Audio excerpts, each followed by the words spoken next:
Let's play some Magic, Corey. Let's do it. Look at that hat. I'm very distracted by that hat. Talk about aquatic creatures. That is quite the hat, I think we found must say. Alrighty, let's get things underway here. Kick things off with a land and a surveil here for Patrick Wu. Den of the Bugbear into our Emberheart Challenger. Bzz, hasty boy in for 2. Off we go. Yeah, and the one thing about Patrick's Azorius Lotus Field list here is there's just not a ton of early interaction. No. There's, a little bit of sensors, get lost, but more than anything, this is trying to set up in that early game and then go really big with a mana advantage. So the games where Patrick wins, these games will go very late. Emberheart Challenger gets to be monstrously enraged. Gonna exile that land off the top of the library there. Courtesy of its valiant keyword. I really like that. Like valiant prowess, all these like little pseudo prowess effects. They're super cool. Yeah, absolutely. This card's ended up being really, really strong here. But yeah, I'm loving those mountains. Those are nice. Whee! Hornlock Whale is gonna say, get out of here with its Lagoon Breach. Yeah, I mean, the whale is looking pretty nice here. You can't really, protect that card, protect from that card at all. And giving yourself a little time walk effect here with the whale, like, not too bad at all. And here we go. Hey. There we go. Strict Proctor getting to do the thing. It's always the best to play it on turn 3 because there's just nothing any of these decks can do. If you kill it with it on the stack, the Proctor counter is still on the stack, so it really does nothing. Ends up being really, really cool, taking a page out of all the Lotus Field combo decks. It's deja vu all over again. Yep. Emberheart Challenger, Monstrous Rage, exiling a card, and in for a big chunk of damage if Patrick allows it. Yeah, and I mean, this is all fine and good. This is a big chunk of damage, but that whale was just so impressive at basically countering Monstrous Rage. So already 2-mana counter target spell, that's great. Preventing your opponent from drawing a card, that's great. And preventing yourself from taking 5 damage. I mean, Aether Gust on basically any attacker ends up being really strong here. Yeah. I'm going to see Reckless Rage as well. Lots of raging happening here in this deck. Take care of that Proctor, so no more free Lotus Fields for Patrick Wu unless he's got a follow-up. So now Patrick untaps with at least 6 mana here, so big game. And this is what this deck really does extremely well is untapping 2 lands, even if you only have 1 Lotus Field. Oh, here comes second. Untapping Lotus Field and another land, and all of a sudden you just have access to the Wandering Emperor already. And being able to go to Fairy and another Planeswalker in the same turn is really impressive. Oh, that's so nasty. Yep. I mean, yeah, Thespian Stage going to be copying the Lotus Field eventually. Looking pretty good so far for Patrick. Is down to 11, but don't let that fool you. He is pretty much where he wants to be at this point. Yeah, if he has one more piece of interaction, a Wandering Emperor would probably be the best case scenario, but even like a Get Lost would be great. Yeah. Then I would think huge advantage to Patrick. First glance, I see another Teferi in Patrick's hand.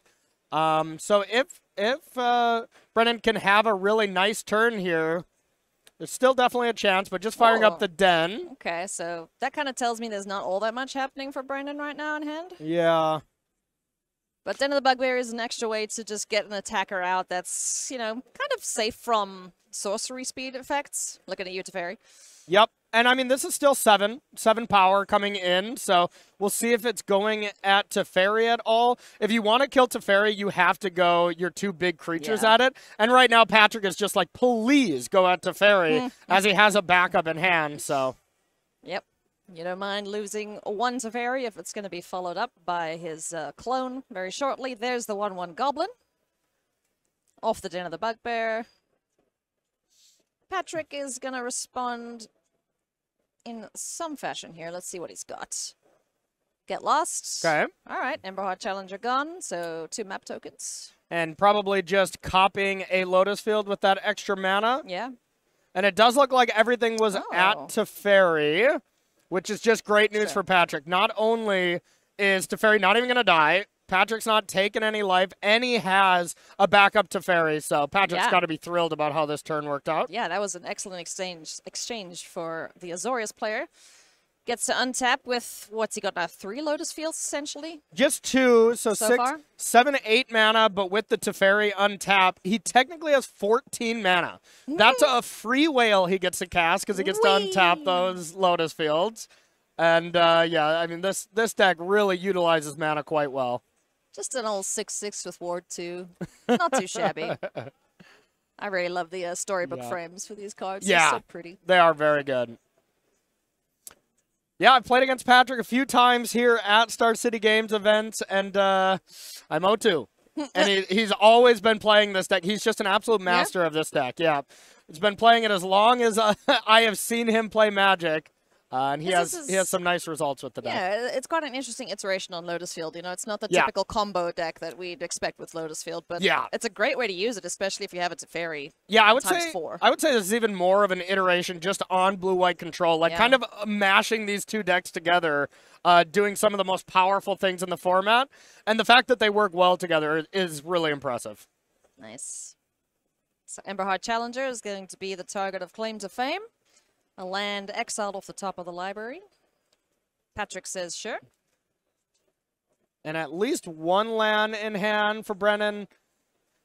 So not great here. This does not seem like it's going to go well for him. Patrick, at worst, can turn another Thespian stage into a Lotus Field, gain even more mana advantage. And the one thing that Patrick's deck utilizes quite well, and definitely better than any other deck in the format, Shark Typhoon. I mean, if you can just make a 6/6 Shark while you also made a 6/6 Whale during your turn, I mean, that's just an absurd amount of power. Too? Oh, yeah. Just the one copy. But yeah, let's just get some giants on the board here for the control deck. Why not? Yeah, it's really strong. That's sweet.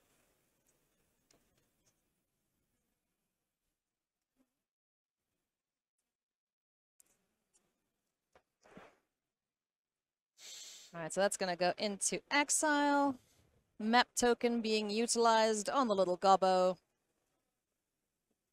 Well, jeez, is that 4 Monstrous Rage in the bin? It looks like yeah. No, one's a Reckless Rage, but okay. it's still 3 of them. Yeah, 4 rages.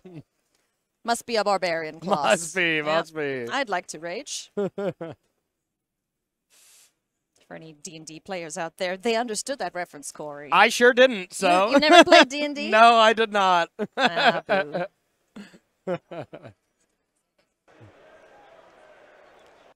All right, so playing a Shark here, being able to just get these creatures blocked, and I believe these were going at face. I think any kind of follow-up here, like the 4/4 Shark, was basically the nail in the coffin for game number 1 here.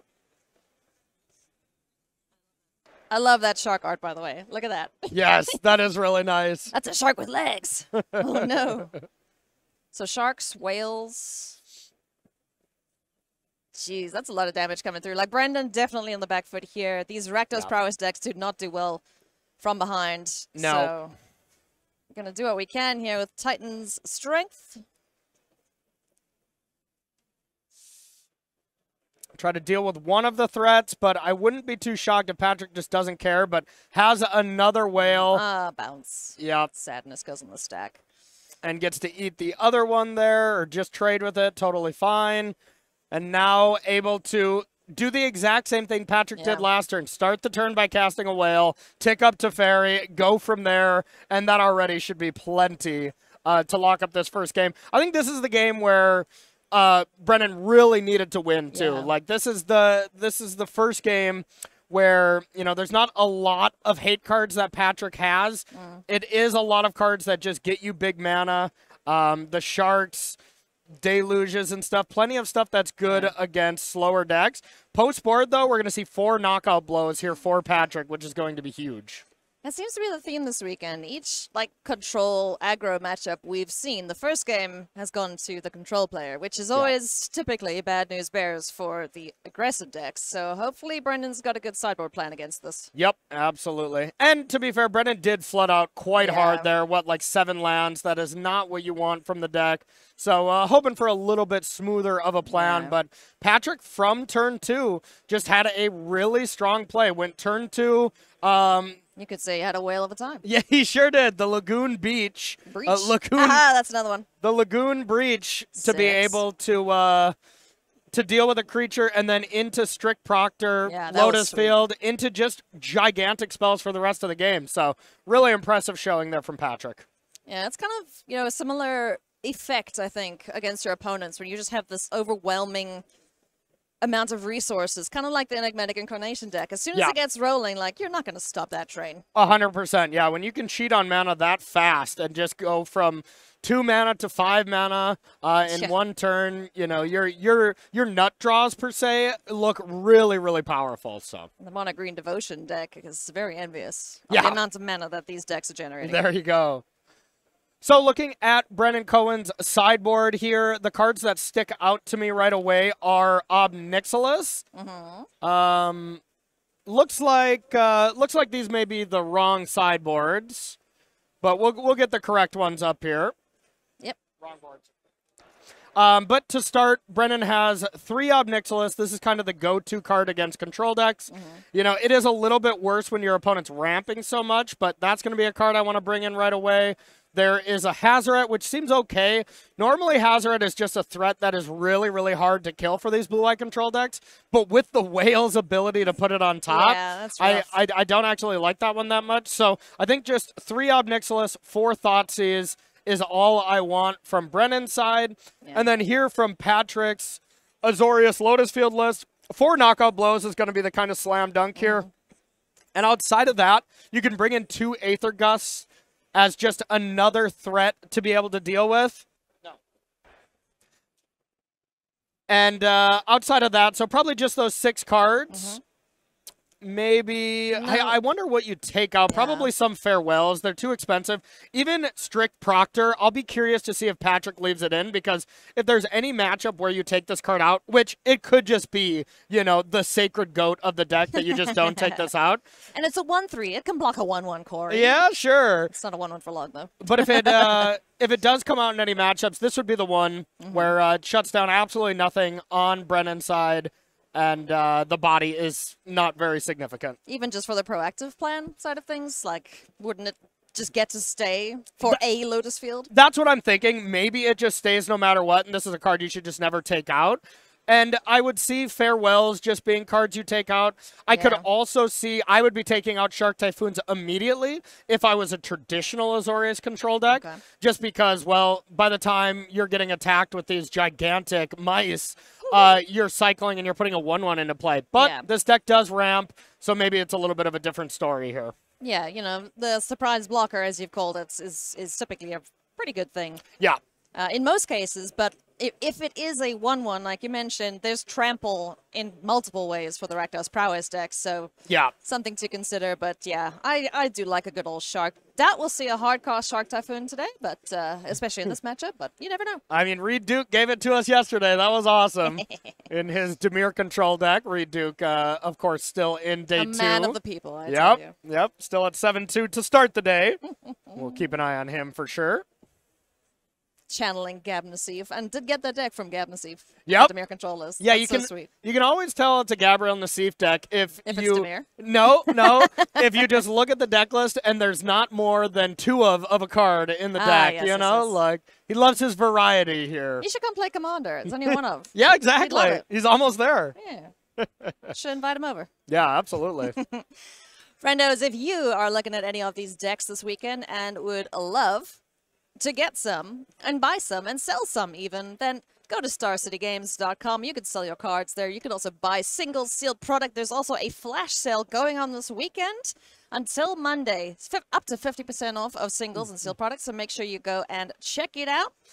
And yeah, go click on some other stuff on the website, because there's a bunch of things happening SCG is doing. Go sign up for the newsletter. You'll hear all about it. The card Flash is on sale. I mean, I know Flash Hulk was a really strong deck, and I'm surprised that Flash is on sale. What a premium card here in Vintage Cube. How But cool. One whole card is on sale.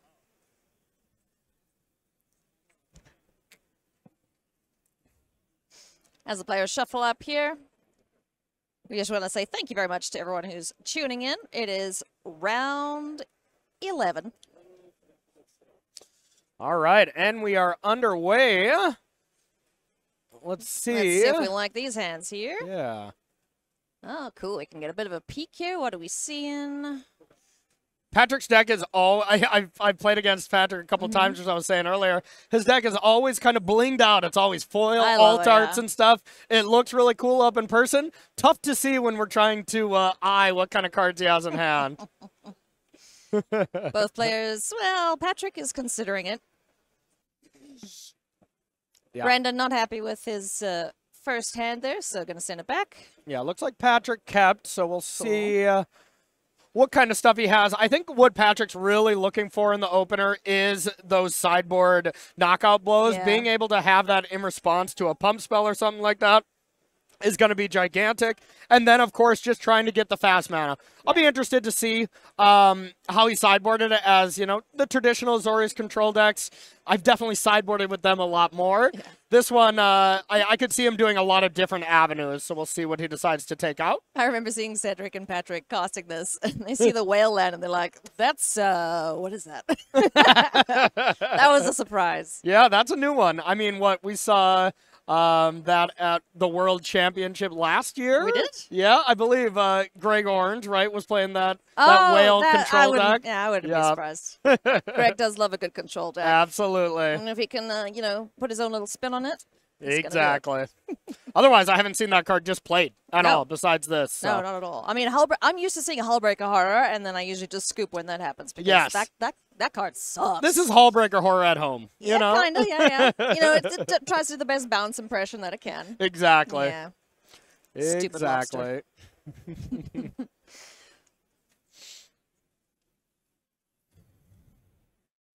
I still want to see a good Thought Distortion. That's just me, though. Yeah. What does he bring that in against? The other control decks? Yeah, blue-white control, as well as trying to bring it in against Lotus Field. That is probably the major things here. All right, looking at Brennan's hand now, we see Slick Shot Show Off. We see a Monstrous Rage. There is... Maybe we're on a mulligan to 5 already? Looked like a playable hand, at least.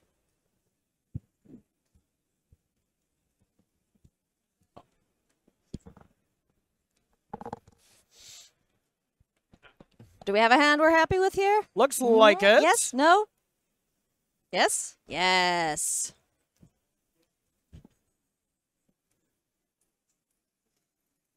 Alrighty, we're underway. Game number 2, Patrick Wu up a game with Azorius Lotus Field, Meticulous Archive.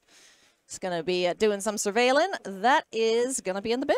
Goodbye, Strict Proctor. So at least one of them stayed in. Answered my question there. That does seem like a card that just no matter what Patrick has to do, makes sense. You know, when you really do rely on the fast mana, you don't really have time to Thespian stage your Lotus Field. So makes sense you leave those in. Because if you take out the Lotus Field, then what do you put in? Oh, I mean, you definitely don't take Lotus Field out. That's for dang sure. There we have another land for both players down. Amberheart Challenger hits the board. Does Patrick allow the bop? So it does look like there's a Slick Shot Show Off, land 3 plus Monstrous Rage. So Brennan has a solid turn, but now here's just the rough spot that Brennan's put in. He just has that whale on the brain. You know, like, what are you going to do? Are you going to... If you're going to do anything, Monstrous Raging before you attack makes a lot of sense. You get some value here, but now if that card just gets put on top with the Lagoon Breach, I mean, it's still quite backbreaking. Yeah, so pre-combat, instant speed. Well, instant sorcery speed. We love to see it. But does look like that we are going to combat now with the Monastery Swift Spear and Knockout Blow, like you mentioned. Yep. It's going to take care of the Emberheart Challenger. Oh, no! Double knockout. Good grief. Ring the bell. Someone get him a medic. Talk about the 1-2 punch here. That was devastating. And the one thing Patrick can gain a lot of information by the way that Brennan played that turn. Just playing that land in second main phase gives away so much information that Brennan just doesn't have another pump spell. So a small misstep there, and good players will pick up on that kind of signal. You know, maybe a slight misstep.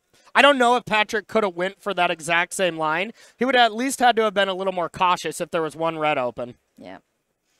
That was incredible. Yeah, what a beatdown. That hurt. And we're going to be plotting some slick shot show-offs here, trying to set up for, you know, just a massive closing turn. But Patrick is deducing what Brendan is up to, it seems. And we're going to get a clue off of that spell and just keep setting up here. Send the turn back and wait for you to do something. Yep, no Lotus Field hurrying up your mana type game here, but now you just get to kind of play the other game plan of just a good, slow blue-white control deck that just tries to kill everything your opponent's plays. It's just really cool to have a deck that can do both. Yeah. And you're right, his deck is blinged out. I really like his choice of lands here. Really cool stuff. When you play the same deck for years and years, yeah, you got to vary it up. Yeah, right? you definitely take care of all your card choices in the deck. Slick shot show off coming out to play, perhaps. Looks like a second one here, plus a Thoughtseize, so can at least get some information. Yeah, and get a pump on both of these birdies. Let's see, their counter available. We do see a Wandering Emperor in hand, so weary of that. I don't think he's got a way to stop it, though, does he?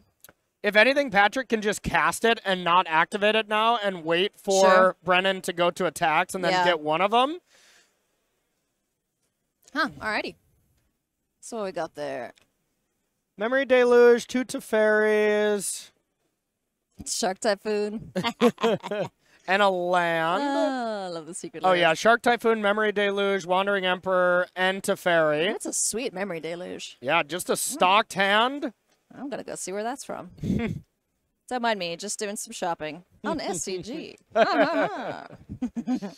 So it's a tough choice here. Both Wandering Emperor and Shark Typhoon are very strong selections. I feel like you probably just have to take the Wandering Emperor so you can have your 2 threats, but then Shark Typhoon just comes into block. There really is no great avenue for Brennan. This is really rough. Ugh. Maybe if you were in a playtesting game, these two are trying to get in 10 matches of this before the RC, you might just scoop it up at this point because that hand is so tough. It's fine, but, you know, this is the regional championship. These players are fighting for a spot on the Pro Tour. 2 of them are going to get a spot at the World Championship next year. So you're definitely not going to be scooping at this point, but I feel, like this is rough. Yep. And he just pointed to the Shark Typhoon and Wandering Emperor. He's like, that's the squeeze. Yeah. Both of them do exactly what he wants. And, you know, I think taking Wandering Emperor is reasonable as it gains life, but the Shark draws a card here, and what are you going to do, not attack with these Slick Shot Show-Offs? I mean, they're big enough to kill the Shark, right? No, is there a Lotus Field down? No. No. No. But 2/2 trade. 2/2. You know, it's still a solid removal spell that draws you a card, so decides to not even attack and just kind of hope to find more pump spells. Silly burb. Why are you not a 1/3? That would be too good, huh? That would be pretty good. So turn passes back. And Teferi, once again, the 2/2 Shark has come out to play, and now Teferi gets to untap a bunch of lands, draw a bunch of cards, and this is kind of where the snowballing starts for Patrick Wu once again. Yep, really seems like it, and, you know, Brendan even has the sideboard card, the Ob Nixilis, but it just doesn't look that great here, as you don't really want to sacrifice too many of your creatures. It is pretty cute if you can pump one of your creatures up to, let's say, 7 power. Yeah. And then you Ob Nixilis second main, and then you can just drain them with the ultimate. But as it stands now, with Patrick being at 22, Patrick's just going to give the thumbs up and say, yeah, I'll take 4. Yeah, sure. Whatever. That's nothing.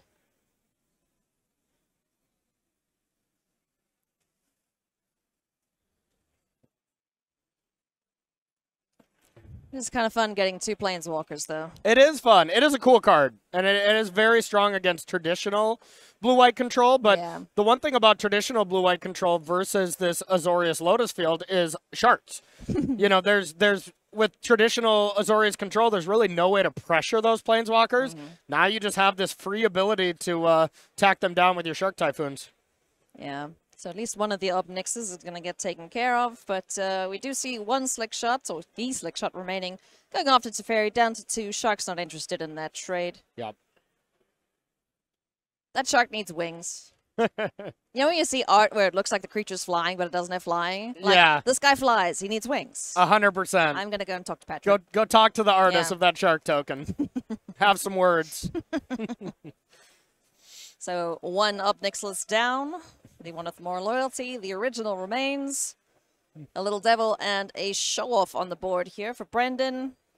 Not for long, though. And as far as the lands that Patrick has available, absolutely no way of knowing what there are. You know, with all the promo lands, no one knows. Nobody knows. Except the one thing I do know for sure is that first one up front is a Lotus Field. Yeah. So you have that kind of combination going.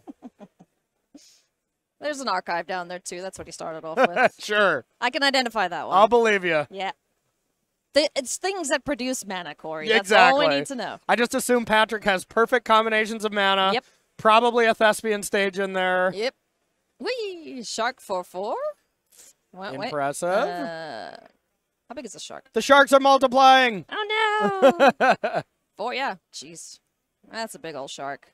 That's going to eat some damage up here. Kill some critters. This ain't looking good for Rakdos Prowess right now. No, definitely not. Oof.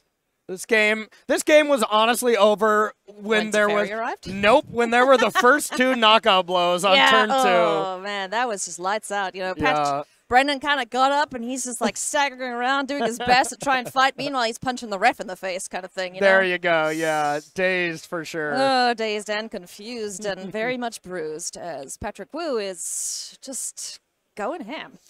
Yeah, I'm really, really excited to see more of this Azorius Lotus Field. We've seen some sweet decks this weekend. We have seen some great decks, and pretty much all of the innovative style decks that we've seen, you know, the really cool take on Enigmatic with the 9-0 player over the weekend, this cool take on Azorius Control, you know, the people that put in the work and are prepared for this event, it's really showing, and it's really proving these players a really heavy advantage. You mean it's not the blinged out cards? You know, it might not give be. him the power? It doesn't hurt, I'll tell you that. But I thought you just bling your deck out and then you win. I think that's It's working for Patrick, clearly. He's now, what, 10-1? Yeah, 10-1 for Patrick. Big congrats there. Nicely done. That was an absolute beating.